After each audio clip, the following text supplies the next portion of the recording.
Mas ninguém sabe nem o dia, nem a hora em que tudo isso vai acontecer. Nem os anjos, nem o Filho, mas somente o Pai. A vinda do Filho do Homem será como aquilo que aconteceu no tempo de Noé.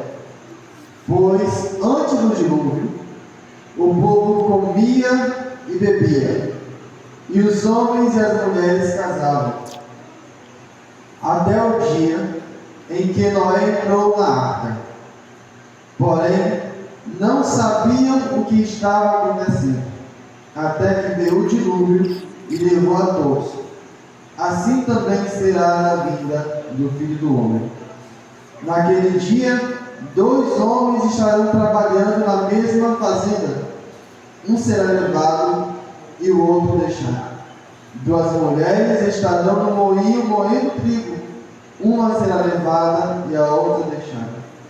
Fiquem vigiando, pois vocês não sabem em que dia vai chegar o seu Senhor.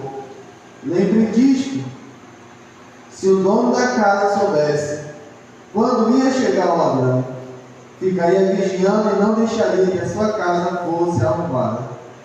Por isso vocês também fiquem vigiando, pois o Filho do Homem chegará na hora em que vocês não estiverem esperando. Essa é uma advertência bem forte do Senhor Jesus. E eu queria destacar em toda essa leitura apenas o versículo 39, 38. Versículo 37. A vinda do Filho do Homem será como aquilo que aconteceu no tempo de Noé. Isso é a tradução deve estar: a vinda do Filho do Homem será como nos dias de Noé. Jesus, aqui em Mateus 24, ele está respondendo as perguntas que foram feitas a ele no começo do capítulo 24, quando os discípulos perguntaram para ele quando é que iria acontecer todas essas coisas e que sinal haveria da vinda do Filho do Homem e do fim do mundo. Ao capítulo 24 inteiro é Jesus respondendo a essas 3 perguntas. Quando é que iria acontecer todas essas coisas, ou seja, a instituição do templo? Que sinal haveria da vinda dele? E que sinal haveria do fim do mundo? No capítulo 24 inteiro, Jesus vai responder essas 3 perguntas. E a gente tem que saber em que parte do capítulo 24 Jesus está respondendo a qual dessas 3 perguntas. Por exemplo, aqui no versículo 20, Jesus diz assim: orem a Deus, para que vocês não tenham de fugir no inverno ou no sábado, porque naqueles dias haverá um sofrimento tão grande como nunca houve desde que Deus criou o mundo, e nunca mais acontecerá uma coisa igual. Jesus, essa parte, esse versículo, Jesus disse para o povo, os discípulos orarem para que essas coisas não aconteçam no inverno ou no sábado. Esse versículo, Jesus está respondendo a primeira pergunta que os discípulos fizeram, que foi: que sinal haveria destas coisas? Ou seja, da destruição de Jerusalém. Aí ele está respondendo aqui. E a destruição de Jerusalém aconteceu no ano 70. Ou seja, Jesus estava falando para que eles orassem para que aquela destruição de Jerusalém não acontecesse no inverno. Por quê? Porque no inverno ficaria mais difícil as pessoas correrem, das pessoas fugirem. E também que não acontecesse em dia de sábado, porque em dia de sábado, segundo a lei de Moisés, ninguém poderia correr mais de 1 quilômetro, ninguém poderia andar mais de 1 quilômetro, né? Mas aqui no versículo que nós lemos, onde Jesus diz que a sua vida seria igual foi nos dias de Noé, Jesus respondendo a parte dos que perguntaram sobre os sinais que haveria da sua vida. Da sua vida. Aí ele estava falando que a vida dele seria igual quando foi nos dias de Noé. Aí ele vai explicar o porquê dessa afirmação. Aí Jesus diz: antes do dilúvio o povo comia e os homens e as mulheres casavam até que Noé entrou na arca. Porém ninguém sabia o que estava acontecendo até que veio o dilúvio e levou a todos. Jesus está dizendo: quando eu vier, a minha vida vai ser igual nos dias de Noé. E o que é que estava acontecendo nos dias de Noé? Quando nós vamos no capítulo 6, que é quando a Bíblia vai começar a falar sobre Noé, nós vemos no capítulo 2, no capítulo 6, versículo 2 de Gênesis capítulo 6, a Bíblia diz que houve uma mistura de linhagens. A Bíblia diz que os filhos de Deus viram que as filhas dos homens eram formosas e se casaram com elas. Essa expressão filhos de Deus é uma referência à linhagem santa e piedosa de Sete. E a expressão filhas dos homens é uma referência à geração pecaminosa e afastada de Deus, de Caim. Vocês lembram da história de Caim e Abel, em que Caim matou Abel? Caim não temia Deus, aí matou seu irmão. A Bíblia diz que é por inveja. Depois que Abel morre, aí Adão e Eva vão ter outro filho chamado Sete. E a Bíblia diz que Sete começou a invocar o nome do Senhor. Aí, a partir daí, a descendência de Sete aprendeu a invocar o nome do Senhor. Foi uma geração, os filhos de Sete foram uma geração voltada a Deus, voltada a buscar o Senhor. Enquanto que a geração de Caim foi uma geração que se afastou de Deus, porque Caim ele saiu de perto do seu pai, de perto da sua mãe, fundou uma cidade. Depois lá na frente vai ter um homem chamado Nimrod, que vai ser descendente de Caim, um homem tão afastado de Deus quanto o próprio Caim. E todas as pessoas a partir daí que vão ser pessoas ruins na história vão ser todas descendentes de Caim. Então nós temos aqui no capítulo 6 de Gênesis um povo santo, que são os filhos de Sete, e um povo ímpio, uma geração ímpia, que é a descendência de Caim. Até um certo momento, essas duas gerações andavam separadas. Só quem é da linhagem de Caim casava com a linhagem de Caim. E só quem era da linhagem de Sete, uma linhagem santa, casava com as descendentes da linhagem. Em outras palavras, quem não servia a Deus casava com quem não servia a Deus. E quem servia a Deus se casava com quem servia a Deus.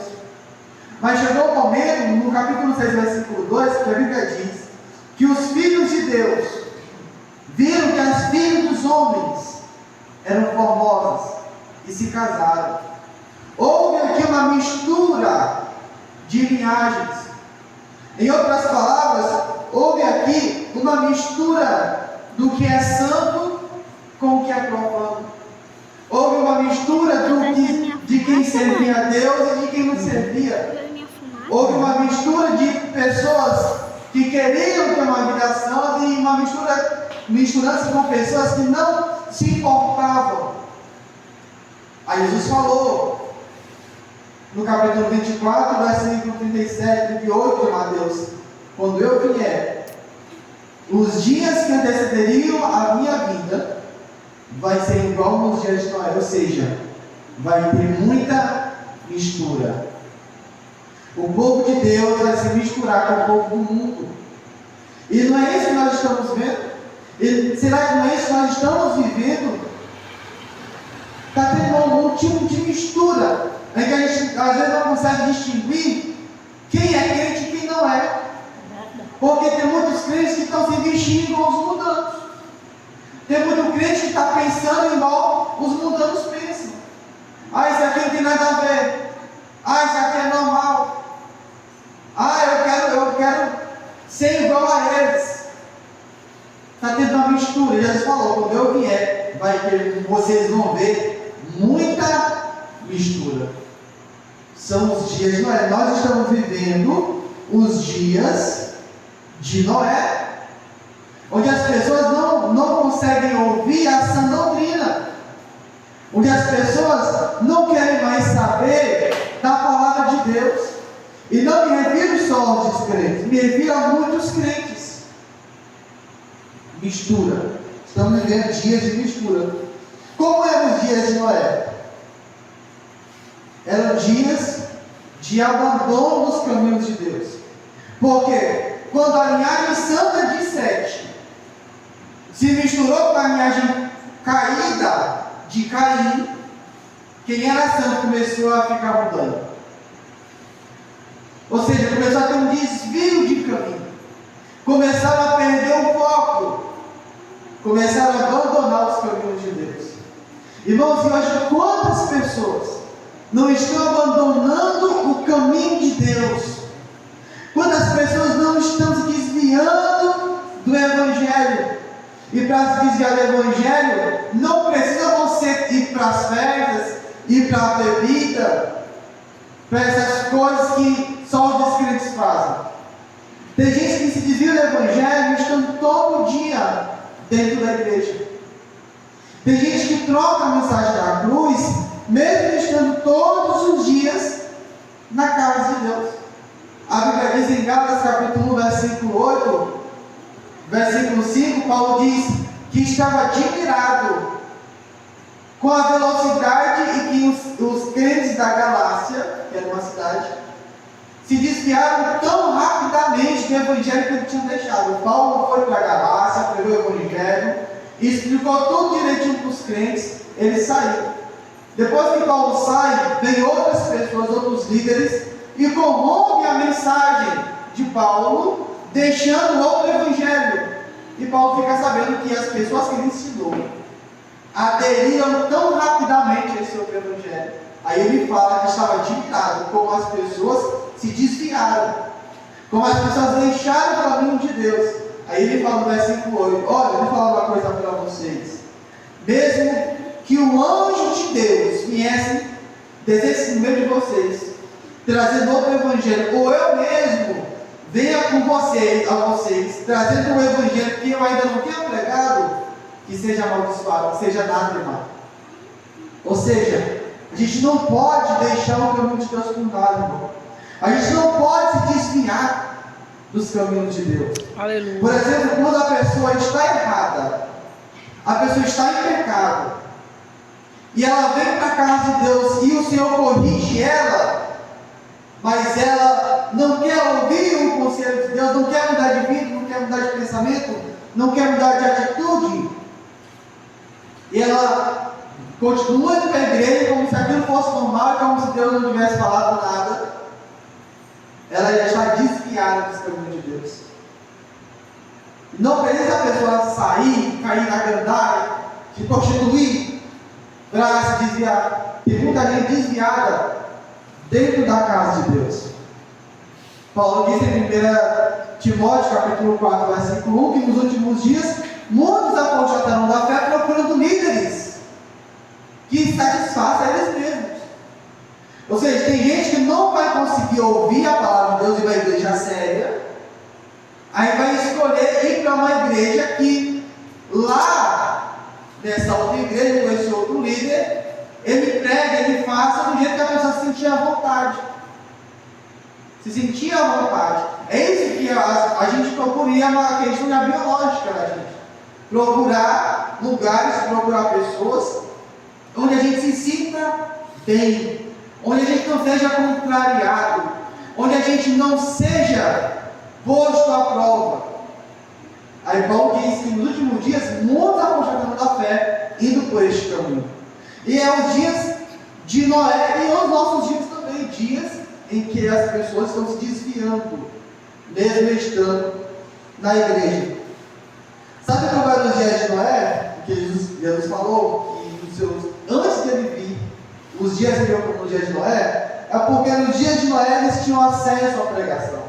Noé estava pregando dia após dia após dia, enquanto construía a arca, estava pregando. A construção da arca já era uma mensagem. A vida santa de Noé e da sua família já era uma mensagem. A pregação verbal de Noé já era uma mensagem. As pessoas tinham acesso a essa mensagem, mas desprezavam. E hoje também, a gente ligar o rádio, a gente ligar o celular, a gente em qualquer esquina que a gente for, vamos ver uma igreja. Hoje as pessoas têm acesso à mensagem. Jesus disse que o Evangelho iria chegar até os confins da terra. Aí ele iria vir. Por quê? Porque as pessoas têm que ouvir a mensagem. Porque se elas ouvirem e não aceitarem, aí podem ser julgadas. Mas se elas ouvirem e aceitarem, aí elas vão ser salvas.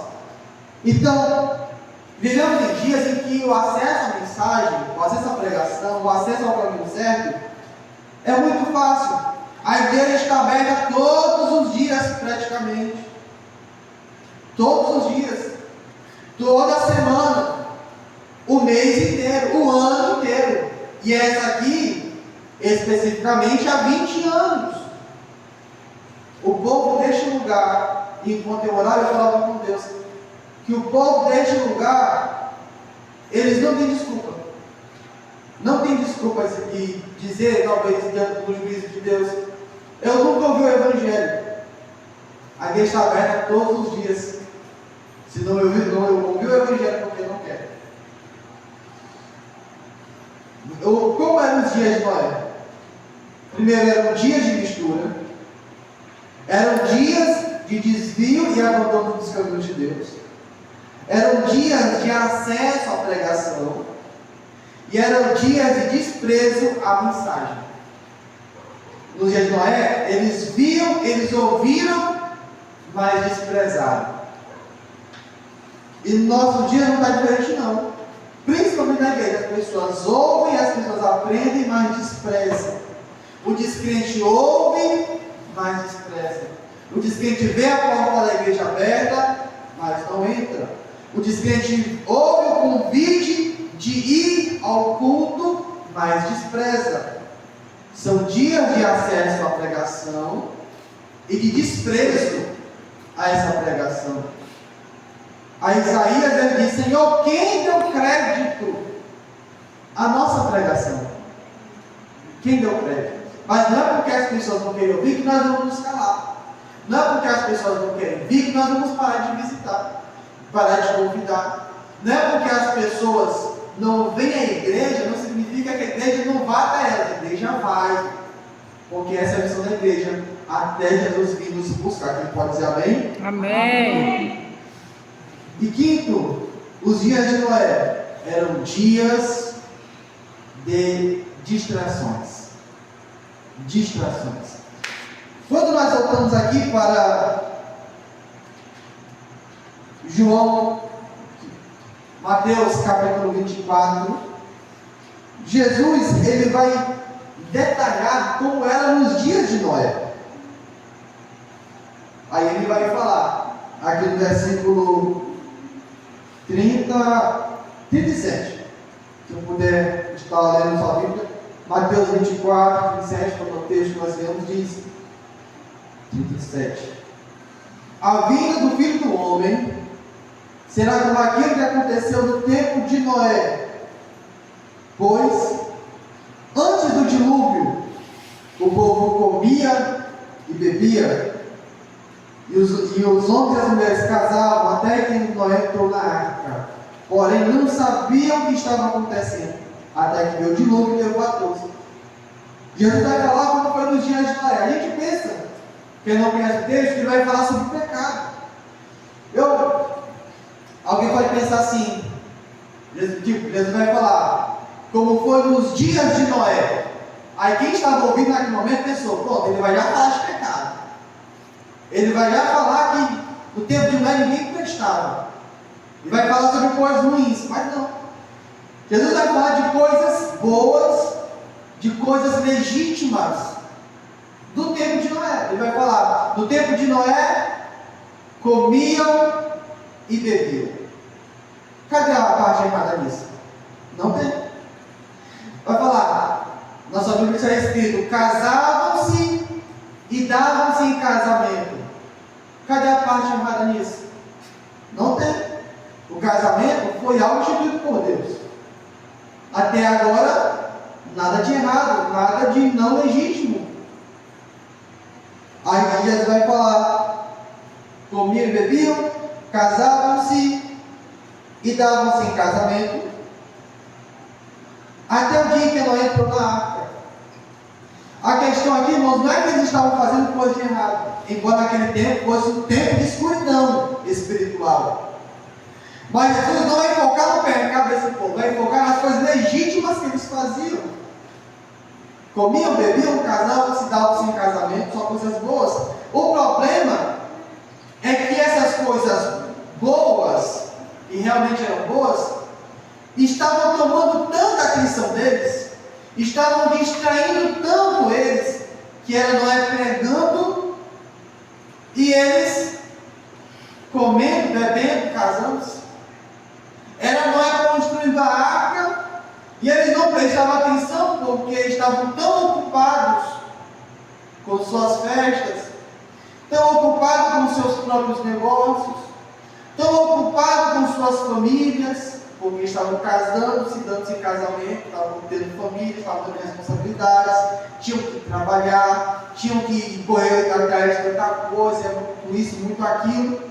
Noé pregando e eles ocupados demais. Esse é o problema. Eles não davam atenção. Não davam atenção porque estavam. Não acreditavam, mas era mandar que não é. Isso. Exatamente. Não davam atenção.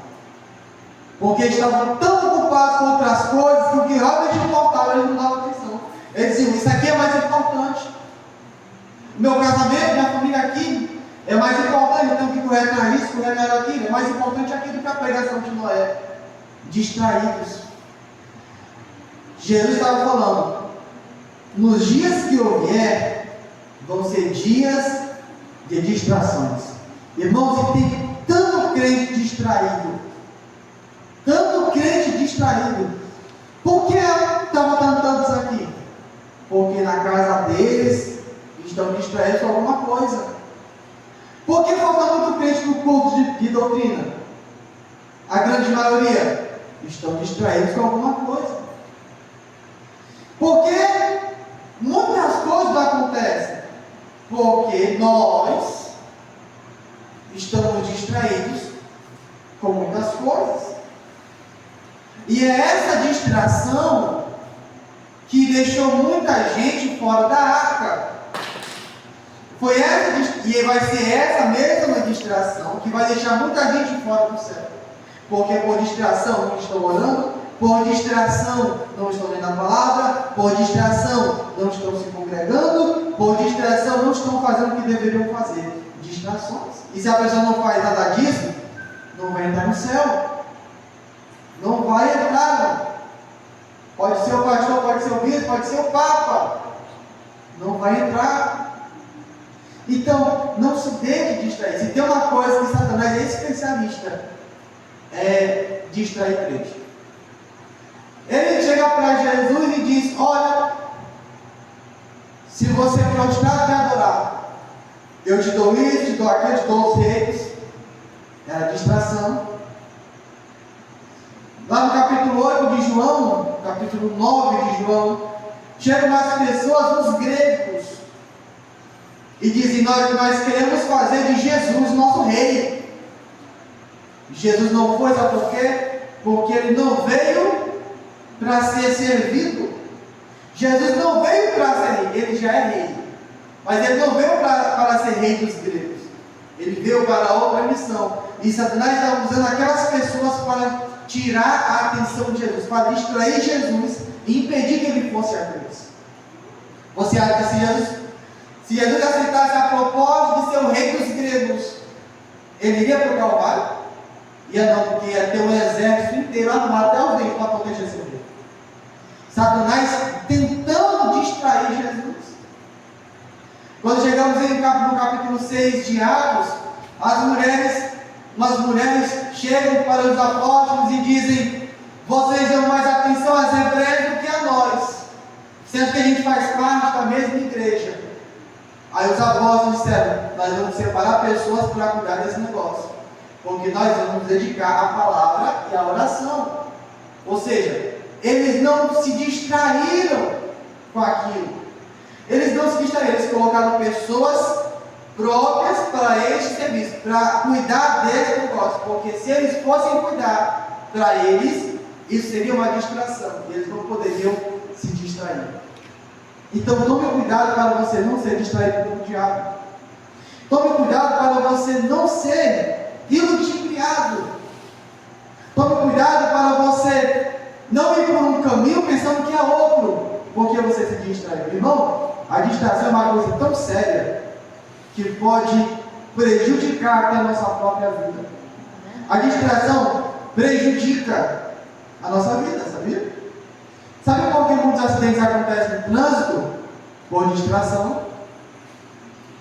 Hoje eu fui pagar uma conta, eu me distraí, paguei por outra coisa, aí pensa no que ficou aperreado. Distração. E por distração, muitos não entrarão no reino de Deus. Que Deus nos livre e nos guarde, em nome do Senhor.